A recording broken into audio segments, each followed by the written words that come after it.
GOP House leaders remove metal detectors installed after January 6. Generation Z deemed most pro-union generation in U.S. Pharma giants to hike prices for over 350 medicines in the new year. U.S. deeply concerned by Israeli minister's visit to Al-Aqsa Mosque. Boat carrying 200 migrants sinks off of Lebanon's coast. Press freedom does not exist in India, Rana Ayyub tells NPR.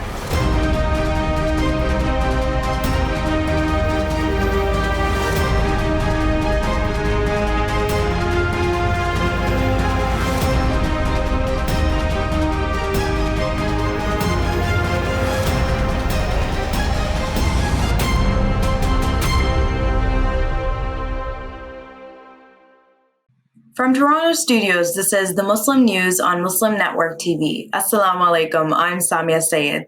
Our top story tonight, Republicans on Tuesday formally assumed the majority in the U.S. House of Representatives and voted on the next speaker amid growing party turmoil. Video footage posted to social media showed officials removing metal detectors put in place following the January 6, 2021 insurrection. CNN congressional reporter Manu Raju called the move the first sign of the new GOP majority. The metal detectors were put in place just outside the House chamber as an extra security measure amid concerns about Republicans' ties to the January 6 mob. They were vocally opposed by GOP lawmakers, some of whom made a show of dodging them. The Washington Post noted Tuesday that guns and other weapons were already banned from the chamber. Pharmaceutical companies began the new year by raising the sticker prices on hundreds of prescription medicines. Global pharmaceuticals are doing that in response to the U.S. Inflation Reduction Act. That allows Medicare to negotiate the cost of certain drugs starting in 2026, an analysis published Friday revealed. The analysis conducted by healthcare research company 3Axis Advisors. The IRA will require the government to negotiate future prices of some drugs covered by Medicare. Drugs selected for 2026 price negotiation will be announced by September 1, 2023. A special segment on this topic is coming up later tonight, so keep watching Muslim News. Members of Generation Z are proving to be the most pro-worker generation in the United States today, according to recent research. As Marketplace reported Tuesday, approval of labor unions among Americans has gone up steadily in the last several years. This is despite the fact that union membership in the United States as of 2021 had fallen to about half the rate seen in the early 1980s. The report comes more than a year into a nationwide unionization push at Starbucks and the Amazon Labor Union. Gallup reported last year that 71% of Americans now approve of labor unions, up from 64% before the pandemic. A Latino Congresswoman in the U.S. told local media outlets her immigrant husband is at risk of deportation if Congress does not take necessary legal action. Dalila Ramirez on Sunday called for changes to the Deferred Action for Childhood Arrivals, or DACA program. Ramirez's husband, Boris Hernandez, is facing deportation as he does not have legal documents to stay in the country. She said it will be her priority in Congress to arrange the legal situations of nearly 700,000 young Latinos brought to the U.S. illegally. They are covered under DACA, and added that it is a very personal issue for her. Ramirez is the daughter of a Guatemalan working-class migrant family. She stressed that she knows the fear that her family goes through every day. The 39-year-old even said that her mother passed the Mexico-Texas border through an illegal and dangerous journey while she was pregnant. Ramirez was born in Chicago as an American citizen. The U.S. is deeply concerned by Israeli National Security Minister Itamar Ben-Gvir's visit to the Al-Aqsa Mosque compound. It is his first visit there since becoming minister. U.S. State Department spokesman Ned Price said any unilateral actions could worsen tensions in the region. He added that the U.S. stands firmly for preservation of the historic status quo with respect to the holy sites in Jerusalem. Ben-Gvir used to have a portrait in his living room of Baruch Goldstein, Goldstein was an American-born Israeli settler who massacred 29 Palestinian worshippers in Ramadan at the historic Ibrahimi Mosque in Hebron in 1994. Israeli extremists continue to revere him almost 30 years after his death. 26 people were arrested when security agencies in Uganda raided a Muslim-founded school Monday night, police said. The arrests were made at the Imam Rida Islamic School, belonging to the former Supreme Mufti Sheikh Zubair Kayongo. The school is located at the Baloba village in the outskirts of the capital, Kampala. Among those arrested were 7 men, 2 women, and 17 children under the age of 17, according to Luke Oyesijerie, deputy spokesman for police. They are being detained in the Kasangati police station. A story on a boat carrying 200 migrants and sinking off of Lebanon's coast comes with details after the break, so stay tuned and we will be right back after these messages.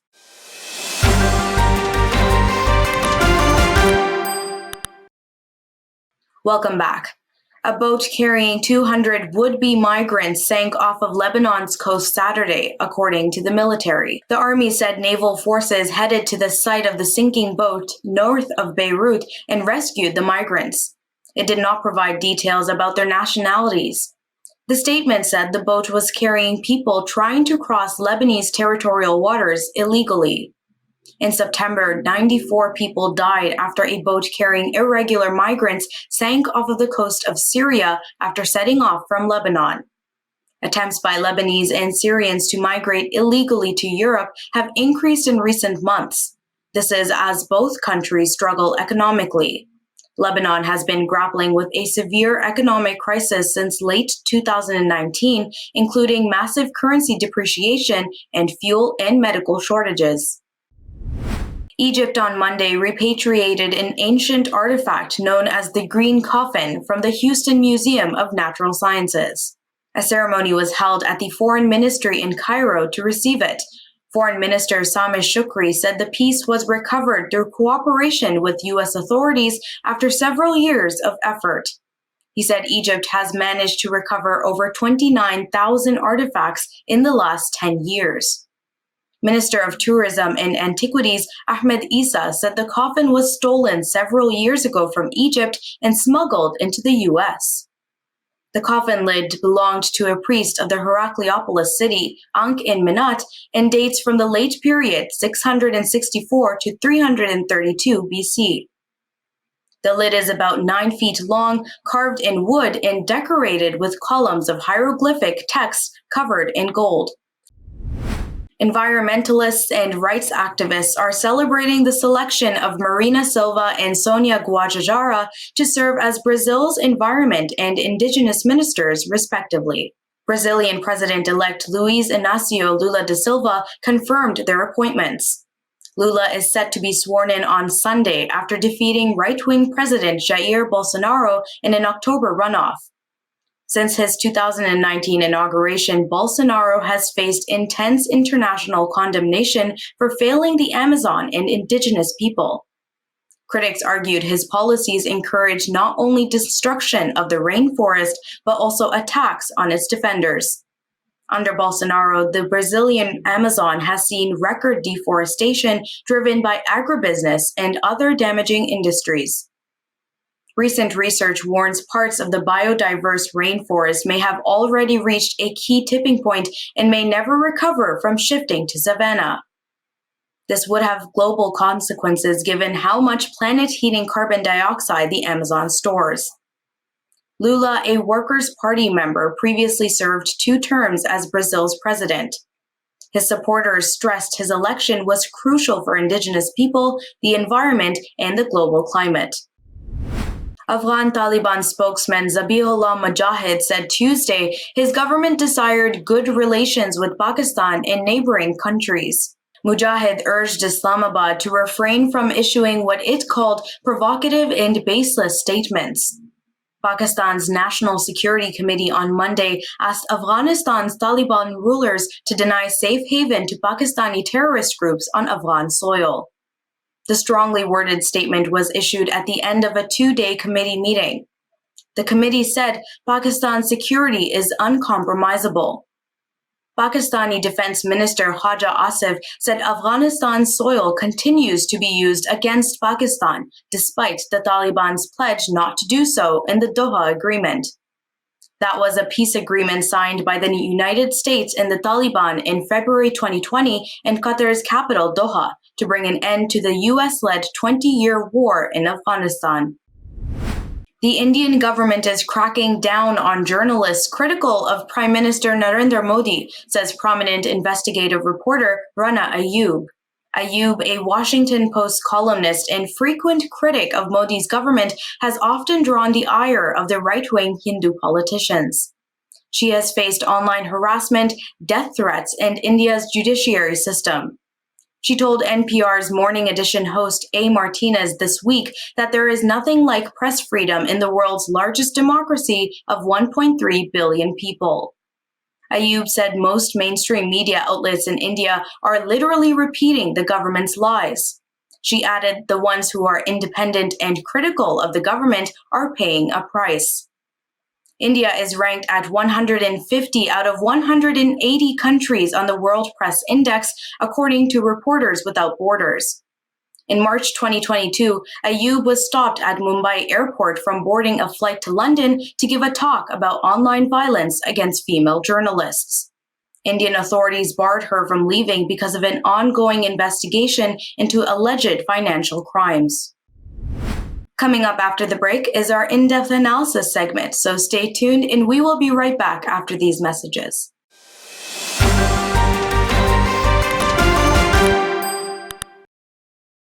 Welcome back. To discuss the increase in drug prices in the United States, let's go to Imam Abdul Malik Mujahid. Over to you, Imam Mujahid. Thank you, Saamiyah. What is going on with the drug prices? Drug makers are raising prices of at least 350 prescription drugs this month.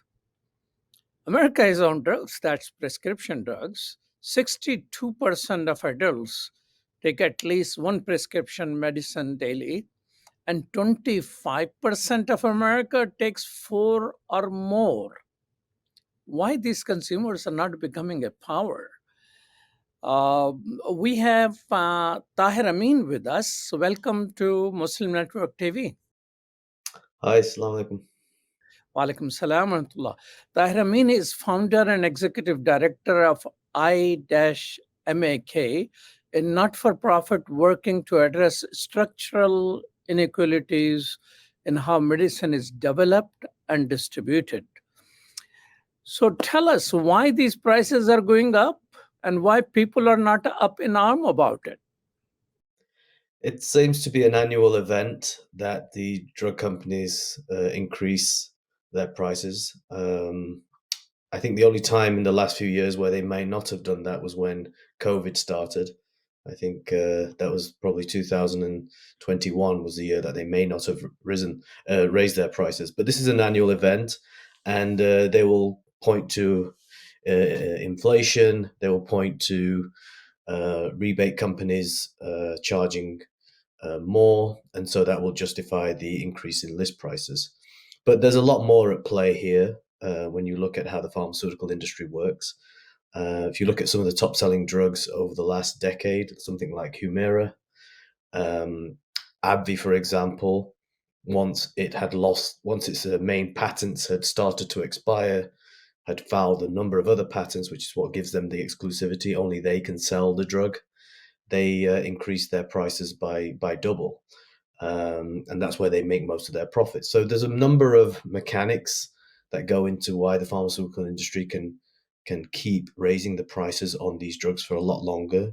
One is the patent system, which is what rewards the pharmaceutical companies for the discovery of a drug, and that's supposed to be a limited time of exclusivity. But what they do is they use that to extend out their profit-making capabilities by extending patents, by doing little tweaks and changes. So this is how the industry has gained so much power over the years, and why they're able to increase the prices at will. Now, what we will see this year is the Inflation Reduction Act, which was brought in by President Biden. Now, that will only affect 10 drugs starting in 2026, which the government will start to look at which of those 10 drugs it will start to do negotiations on. That could have some impact on drugs for people who receive them on Medicare, but that's only going to be 10 drugs, and we don't know what the price reduction is going to be. So the drug companies are now looking at that coming down the road, and they're going to start trying to use other pressure points to increase prices and trying to sort of derail the government's efforts to lower drug prices. Now, considering that 62% of Americans take at least one drug and 25% take four or more drugs, why there is no consumer outrage on these things? How drug companies are able to do whatever they want to do seems almost at whim, while there is not much resistance. I think if you look across in the last 6-7 years, there's been a growing concern about drug pricing in the United States. I think what happens is in Congress, there's a lot of there's a lot of lobbying that goes on. The pharmaceutical industry has probably outspent itself over the last year in lobbying, particularly given the passing of the Inflation Reduction Act. Anytime there's any attempt to try and sort of take some action on drug pricing by Congress, the industry really does come in hard to try and prevent that from happening. In terms of the consumers themselves, unfortunately, a lot of consumers, the system is so complex that they can't see how do you even fix it. And I think there's also a cultural aspect to this in the United States. I'm from the United Kingdom, so I understand what it's like to have a system where that the government actually negotiates prices on drugs to keep it at a reasonable price. Whereas the UK has its own problems, but in the United States it's a free market. It's only until now with the Inflation Reduction Act that the government even can actually start to negotiate, and we don't know what that negotiation is going to look like.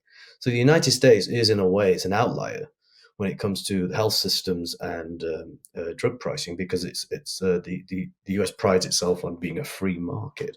What that means is that the companies can actually charge whatever price they want, and there is a cultural aspect to the United States where people feel, well, we want the freedom of choice to take whatever drugs we want, whereas in more systems where the government actually negotiates prices, they might not take certain drugs, or they might not be able to access certain drugs. So there's kind of a freedom aspect to the United States when it comes to drugs, and why consumers don't push back so hard. The other thing is it's an insurance-based system. So technically, as long as you're employed and your employer is paying for your insurance, you don't really see that cost so much. I mean, there are some out-of-pocket costs, but if you're uninsured and you don't have that safety net, then that's when it becomes a real issue. And there's some pretty stark statistics out there, some of which you've already mentioned. So I think consumers are beginning to see the problem, but I think what it is, they're looking at representatives on the Hill to really do something about it. And unfortunately, I feel this current administration is trying to take some initial steps. But overall, if you look at it historically, politically, the Congress has been very weak in tackling the drug industry. Free market, yes, but a whole lot of public funding goes in their directions. Isn't that accurate statement? Well, I think the free market argument is a myth, and anybody who knows economics and knows how the drug industry works and knows how any other industry works, that the idea that there is a free market is preposterous. There's no such thing as a free market. A lot of industries are actually subsidized by the government. Even the likes of Apple. Actually, a lot of the technologies that went into many of the things we see in our devices come from US government sort of enterprises and research. And certainly that's the case with pharmaceutical drugs. There's a significant amount of initial investment that goes into the discovery of what we call the initial science that becomes then the bedrock of many of these drugs. But what the pharmaceutical companies do, and this is why I point to the patent system, is once they get hold of that sort of exclusivity or the license from the NIH, for example, the National Institutes of Health, that often funds a lot of these initial discoveries, these drugs, then they go out and then they get all these other patents to try and extend their protection.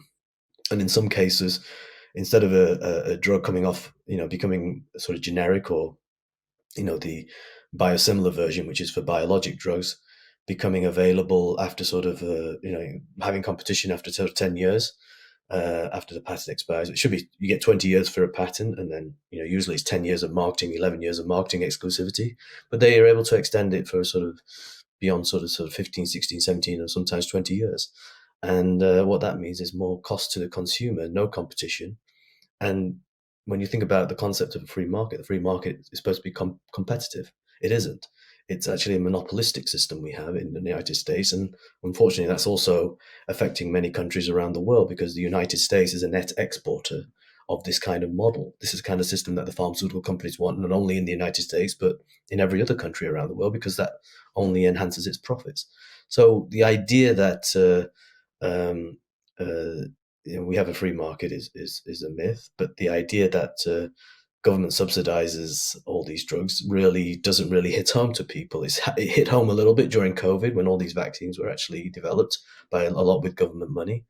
But people still feel that we need the private sector, and we do, to do some of this work. But the thing is, actually, should they be able to take taxpayers' money and then sort of benefit from these egregious profits that they make when they sell these drugs? In the United States, when people discuss healthcare system, they refer to many European countries and Canada. Well, you being in the United Kingdom, are there people who refer to the US as this is a model which we need to have? Yeah, they do, and the UK is going through this at the very minute. We have a serious problem here in the United Kingdom, where the National Health Service, which is kind of the crown jewel of the United Kingdom when it comes to health, when it comes to sort of having systems, is rotting away. The current Conservative government, which is the Tory party, has totally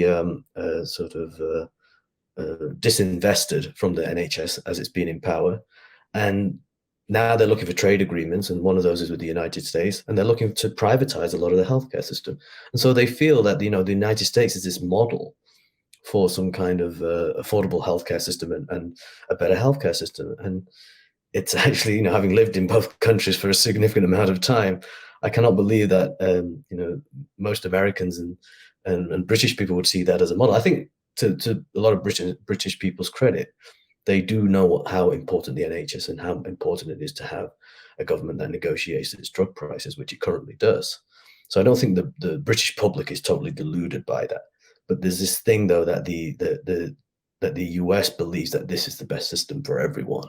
When really, when you think about 34 million people in the United States know somebody who has actually, when 34 million people can't even fill their prescriptions in the United States, that's a catastrophic figure for the richest country in the world.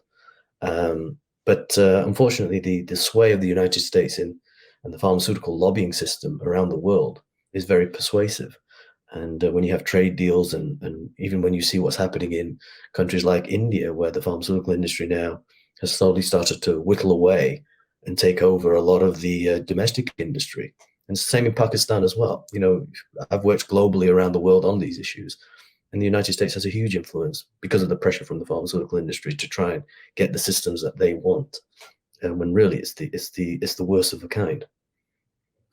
Are there some drug companies, Tahir, who are trying to defy the normal maximizing values for shareholder, and instead of care for their social responsibility? Are there some drug companies who are different in nature? I wish I could say there was, but there aren't any obvious ones, not in the commercial sense. There are some non-for-profit type drug companies that are starting to try and tackle these issues, but they're very few in between. Where there are companies who are trying to do something a little bit different, it's either because they are getting some either government funding, and they're trying to take on a different sort of business model. But really, in the commercial sector, the way our system is set up, there isn't really a incentive to work any other way. Unfortunately, the so-called free market in quote system, the sort of neoliberal system that has actually infected the pharmaceutical industry since the early 80s, because all it's about is actually maximizing shareholder profit It's very little about this idea that, oh, we're going to get better drugs, newer drugs. We will hear a lot about innovation. It's actually, that's a lie.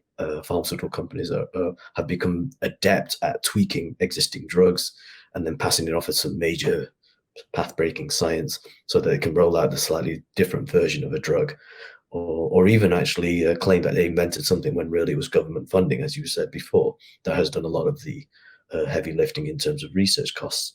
So there is an unfortunate, and I think the reason why we don't have any alternative models is because the industry will do everything to prevent alternative sort of systems, alternative incentive systems from existing, because they like this one. They know how to play it. They know how to game it. And I think it's the government's job to try and really think outside the box, to really try and sort of rein some of these practices in, whether it be the patent system, whether it be what they do at the FDA to try and get a longer exclusivities. These are all incentive systems that the government has supplied the industry to try and help benefit the public. But now they're sort of, they got carried away with themselves.